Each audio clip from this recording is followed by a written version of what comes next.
Welcome back to the D4 channel, and today we'll be doing a spoiler review on the 3 episodes of The Bad Batch Season 3. Episode 1, Confined, Episode 2, Paths Unknown, and Episode 3, Shadows of Tantus. Now, obviously, my counterpart, D4, is not here with me because she was sick during the release of these episodes, but that's okay because I'm still here, and she will be back for Episode 4 and beyond. But for now, you guys, sadly, only have the malfunctioning part of the D4 channel. So we will be doing a spoiler review on these 3 episodes. And before we get to that, please like and subscribe to the D4 channel for all your Star Wars entertainment and news from this side of the YouTube galaxy. Hit the bell for notifications for every time we upload a video. And again, comment. The comments help YouTube's algorithm favor us more in the eyes of the Sith Lords that run the YouTube channel. So please comment. We will respond to every comment you guys make, no matter what side of the Force they are on. We will respond in kind. And also check out our Spotify. It is brand new. This review will also be going up on the Spotify, so that will be making 2 official episodes on Spotify. The first one we had was basically remembering Carl Weathers and all the amazing things he's done, and that week of Star Wars news. And this will also be up there. So please follow us on the Spotify. I will put the link in the B1. Listen, that's not a bad idea. I will put the link in the description below. So please give us a follow on Spotify. But without further ado, this is a spoiler review. Spoilers for the first 3 episodes of The Bad Batch Season 3. So if you haven't seen these episodes, leave now because this is a spoiler review. Your sample was taken. Emery said it was routine. Alright, so I'm not gonna go episode by episode in terms of the spoilers. It'll probably be loose spoilers, to be honest, because I'm gonna mesh this all basically into one episode, which it kind of did play out like that. And I really appreciate Lucasfilm for releasing these 3 episodes, especially episode 2, because not much really went on in episode 2. It was more episode 1 and 3 that had the bangers, but I will try to go in order in terms of what happened, but don't hold me to that. But we'll start off with Omega. As you recalled in the last episode of season 2, sadly, and they do a very nice recap in episode 1, we lost our boy Tech when they invaded Tarkin's home, Iradu, to find out where they're taking their fellow brothers, their fellow clones, to this mountain called Mount Tantus, which is where the Empire is doing all their, let's say, unholy experiments in order to help the Emperor basically achieve what he achieved in episode 9, clones, dark science, somehow Palpatine return, all for his immortality project. And we have Omega. She's trapped in there. We learned that the woman doctor that was torturing Crosshair, that is also a clone, her sister. So apparently there was 2 female clones from the Jango Fett genome. And it goes on, basically, Omega adjusting to her new life on Mount Tantus. She still has the spark and the fiery optimism of a child. She's trying to get out of there. Crosshair, he's going through it. Like, he is so done. He doesn't want anything to do with Omega. Not because he doesn't like her per se, but I think he thinks he deserves his imprisonment and torture here on Mount Tantus. But we see the facility running there, taking her blood to basically, as we learn in the later episodes, they're trying to find a proper mix of clone DNA where the M count, they call it M count now. People are so afraid to use the midichlorian word, but the midichlorian count, they're trying to find a way to help Palpatine find a successful clone so he could transfer his spirit there that would have the high enough M count to support his force sensitivity, which is very funny because every being in the galaxy has, midichlorians. Like that's a default for all living things. It's just that some beings have a higher count with their what they call force sensitive. But as we learned from Sabine, you don't really have to have a certain amount of midichlorians to use the force. You just have to have enough discipline, training, and belief to use the force. So it's kind of funny that he's going through all this roundabout way, whereas literally just if you have midichlorians, you have the ability to eventually use the force. It's just a lot harder for those who are not force sensitive. But I digress. We see them doing all that. Namaste, the Kamino that survived the whole massacre on Kamino, she seems to very much like Omega, and she is destroying her blood because, as we figure out, her blood is very special. Her blood allows that whole process to go forward without any clone body losing the M count they need for Palpatine to do what he needs to do. But we see her destroying the vials.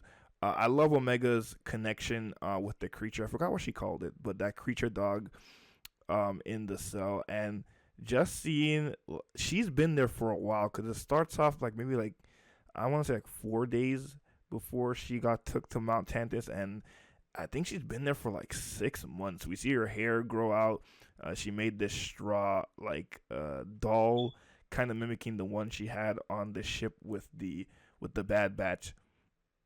And so I'm really feeling for Omega, but I'm also feeling for every clone in there, because you can see all of them they're so out of it. They're so done. And when you see all of the Clone Wars, all 7 seasons, and you lived with these guys, you lived with our brothers, and you see them going through this, it really hurts. And like, this is the last season of the Bad Batch, so I really hope that the clones have some kind of silver lining to their very troubled and hardship life. So episode 1 was so great. Like, I really wish it was longer than 33 minutes, because I was so glued to the lore that was going on there. Dr. Hemlock, I think his name is, he's one of the most is scary the right word? He's a very good villain, because he's like a Tarkin or like a Palpatine. They don't have to yell or be over the top to make them scary. And he's an extremely scary bad guy, and he's doing it all in the name of science, as he says. So I really like his character, and I really like everything that's going on there. But obviously, Omega, she's stuck there. And in episode 2, we have the only 2 members of the Bad Batch left, really, which is Hunter and Wrecker, and they're trying to find Omega. It's again based on episode 1. She's been there for a while, so they've been hunting for her for a long time. And one thing I liked about episode 2 is, if you guys remember, I believe it was episode 2. I mean, season 2 of the Bad Batch.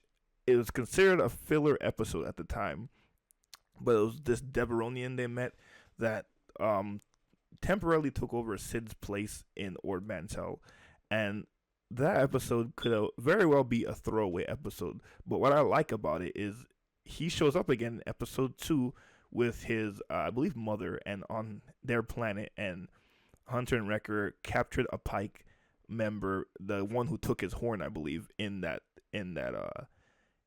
season 2 episode. So they had, a lead or information on where Hemlock or whatever they're doing in the science mission to lead to Omega. So I'm glad they brought him back, and I remembered because he had no horn. So that just shows you that no episodes in the Bad Batch is filler. Also watching, I think it was the Force Center.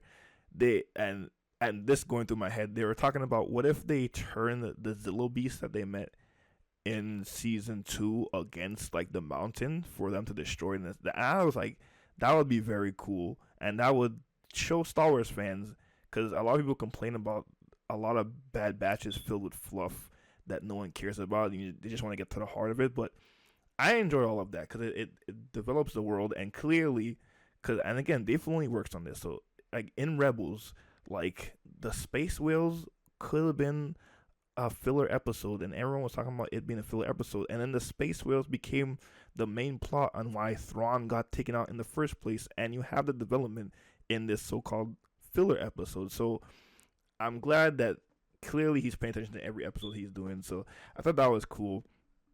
And then they go to, I guess, where the base used to be, where the experiments that they're doing on Mount Tantus used to be, and something went amok, and they have to basically wipe out everything and move the facility. And they meet three clone cadets there. Um, Obviously, the guy who played Boba Fett in Attack of the Clones, he voiced all of his young versions in the Clone Wars and in the Bad Batch. So it was fun to hear his voice again as basically young Boba Fett. So three cadets they meet on this planet, and it was just so good to see them interact. Those three cadets escape the facility when they end up moving everything, and you just realize like these kids, quote unquote kids, because they do age faster, but these kids were breathed to be a soldier. They were bred to be a soldier, and now after Order 66 and after the Empire is going from clones to regular troops, they have no purpose. And to see them work together with the Bad Batch, and eventually, they're going to send them to Pabu, the island they were on in season 2, to basically find a life for themselves. And I really hope a lot of these clones like find solace that they don't have to be soldiers anymore. They could be anything they want to be. And I really like there's a lot of them left. Some of them are still, mostly the clone commandos are still working for the Empire on Mount Tantus, but I really hope most of the clones get some sort of freedom because they absolutely deserved it. But Hunter and Wrecker get a slight lead on where Omega may be. Now episode 3, now that's where like everything starts to like kind of kick into overdrive. And honestly, this episode was only 30 minutes long, but it did not feel that way because it felt so much longer. Palpatine finally shows up to Mount Tantus to figure out where they are in this so-called project. And another thing I love about not only these episodes, but also some of the Mandalorian, and like I love the sequel trilogy, but it needed a lot more like background knowledge for what Palpatine was doing. And if you guys read Legends, like there was a lot of a lead up into how he was able to transfer his essence, come back, all that stuff. And if you guys played the Star Wars The Old Republic MMO, spoilers for that game if anyone was planning to play that, but this game's like 15 years old by now, so spoilers for that game. But basically in the Jedi story, when you fight the Emperor, the way the Emperor comes back, it's done so well in that Old Republic game. Like it's the same thing Palpatine done, but it was executed so much better, where like there was so much intrigue and drama, and there was a lot of lead up into it, and Revan was there, and it was so cool. So I never really had a problem, because I know a lot of people was like, oh, Palpatine came back, but I was like, yeah, he's the ultimate Sith Lord. He has the ability to transfer his essence. They have tons of books and lore about that exact Sith technique. So I never had a problem of him coming back. I had a problem with how they executed it. It was like somehow Palpatine returned, dark science, magic, only this. I'm like, clearly you guys read it into that because you didn't know what the hell. You didn't know that Palpatine was going to come back. Because if you did, you would have set that up a lot better than you did. But I never had a problem with him coming back. So I'm very glad to see like shows like The Bad Batch exploring that Palpatine was trying to find ways to live forever, to experiment, to make sure that his rule was eternal. So I'm very much enjoying that background, because like a nerd like me, I already know Palpatine was doing these kind of machinations in the background. But for the normal casual people, you're just like, wow, Palpatine just showed up. Okay, Disney. But for me, I already knew because again, I'm a big nerd. I know the legends. I know what Palpatine's capable of. I know what the power of the dark side can do. So I was like, clearly, that's an ability he can do. So I'm just enjoying seeing his manipulation of Hemlock, and how Hemlock wants to lead the entire science division of the entire empire. And he's like, you will in time, patience. And he don't care about none of them. He just want to make sure they do what they're supposed to do. And obviously, because the emperor is there, and Namaste had to be with them, so they make Emery, I think her name is, Omega's sister, Emery, do the tests on the blood, and obviously Namaste has been destroying Omega's blood and the data of Omega because she knows what we figure out in the episode, that her blood is the only one compatible enough with this project to not severely degrade the M count. So she had to take over that project. So Namaste knew that once they figure out that Omega's blood is compatible with the project, she will be in grand danger. So as her and Hemlock go to meet the Emperor, she tells Omega, "You gotta leave now," because Omega's been planning to escape, but she never really found a gap in it. But she had to at this point because Emery's gonna find out this blood is capable of the dark deeds that Palpatine needs. So she takes her pad, she frees Crosshair, and Crosshair. I'm so curious in Episode 4, because Crosshair, it wasn't his fault really, but like Season 1, even though it wasn't entirely his fault, he made a very good point of like the Bad Batch did not come back for him, and he felt hurt for that. And he's also, based on his upbringing and his programming, his specific personality of all of the Bad Batch, he's stuck with the Empire. But seeing him in Season 2, particularly the episodes with Cody and that clone on the ice planet, you see he's just like, man, this Empire, because he thought he's gonna serve the Empire and be one of its main soldiers, but he learned, as the rest of our clone brothers learned, he is very much expendable, and the Empire does not care for him. So see him going through all of this.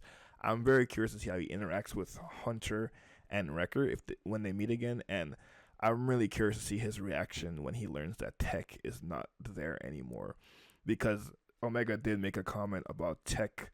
I think it was Plan 78 when they were escaping, and she said Tech made me memorize the entire plan. He said, of course he did. So I thought that was a little sweet, nod to Tech. So it's gonna be heartbreaking for him to learn what happened to Tech. But they end up escaping through the those dog gates. And before that, I love how Omega was befriending one of them. She even named her, excuse me. And they exit out that gate. Previously, when I believe some stormtroopers were coming to Mount Tantis, they crash landed a ship there, and that jungle in Mount Tantis, like like the planet reminds me of the duality of the Force. During the day, it's full of light and it's bright and colorful and nice, and then when it's nighttime or dark or raining or stormy, it's lightning and rain, and the creatures are terrible. It's like it has the great duality of the dark and the light side of the Force. So I thought that was pretty cool. So they escape, and of course it's nighttime, and this giant creature comes out about to maul them, but the dogs that the Empire released to capture them end up getting in the way, and then they get hunted in the jungle. And that scene was so cool. We see Crosshair. I don't know what they've been doing with Crosshair, either the experiments they've been doing with him or like some kind of the trauma. He's shaking, so he's not as good a shot as he used to be, but and plus probably everything mentally that's going on with him. But it was so cool to see that little fight sequence in the jungle. Omega's pet friend that was very hostile against her, but after seeing her constant kindness and everything, loves her and helps them escape. And luckily for them, like they're like, we had to take Palpatine's ship, and it's like, whoa.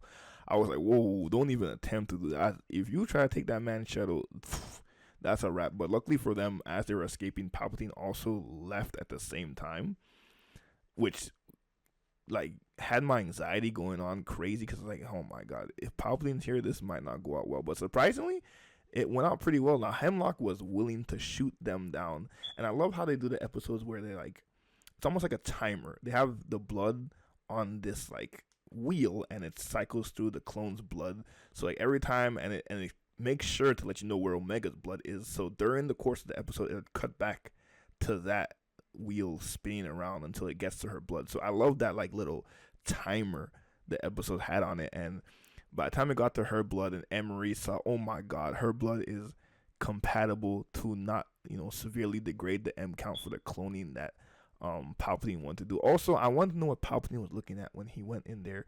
They went to like this weird like almost Sith medical chamber, and one of the pods opened up. I don't know whether that would have. I don't know whether that would have been Snoke or like an exact clone of him or the one that looked like his son on in the Rise of Skywalker. But I was really curious to see what he was looking at. But Hemlock was like he was so done because like after kissing Palpatine's ass, he was so happy. But then he heard that Omega was escaping and everything, and he was like, I don't care. There's no time for half measures. Shoot that shuttle down because he did not need any issues with Omega, Crosshair, none of them. And then Emery, who I think, because Omega tries to convince her that she's a clone like them. She doesn't have to do all this BS that she's doing with the Empire. So even if Omega's blood was not compatible for the project, she probably found some way to make sure Hemlock doesn't kill them. But she had a viable excuse. She's like, you can't shoot him down. She's exactly what we need for the Emperor's goals. And he was like, damn it. So he lets them escape. They jump into hyperspace and they are gone. And he says, well, a minor setback, but he has the entire might of the Empire behind him. So he will get Omega and will get everything that he wants and more. And that's basically how the episode ends. And man, I wanted more. I can't wait for episode 4. The Bad Batch has been killing it in terms of the lore. And I'm not surprised. Dave Filoni's on this project. It's basically a successor to the Clone Wars. So I'm not surprised, but the show is so good. And people who are, like, I was watching some podcasts of people who are like, they say, unless you're a Star Wars podcast channel, you don't care about Bad. I'm like, the Bad Batch is as written well as shows like Andor. Like, just because it's animation, it's kind of sad to see that people are not really like giving the Bad Batch the love it deserves. So I'm loving this season. I can't wait to see what happens in episode 4. I can't wait to see what the reaction of the rest of the crew is to Crosshair's return. I really hope they give him like a kind of warm welcome because they all deserve it, especially after losing Tech. Like, family's all you got. So I'm loving all of the Bad Batch right now. I loved 1, 2, and 3. Can't wait for 4. You guys let me know what your thoughts of episode 1, 2, 3 for the season 3. Did you guys like it? Did you guys want more? Did you guys, not really care for it? Like, let me know in the comment below where you are with the Bad Batch. And again, like and subscribe to the D4 channel for all your Star Wars entertainment and news on this side of the YouTube galaxy. Episode 4 will be done with me and my counterparts, so you will see both our opinions on 4, and you will hear her opinions on the first 3 episodes as well. So please do that. And again, follow us on Spotify, like us on Spotify. We're expanding our horizons to make sure you guys hear the words of the D4 channel. But until then, of course, may the Force be with you and stay eternal. I'll see you guys later. Peace.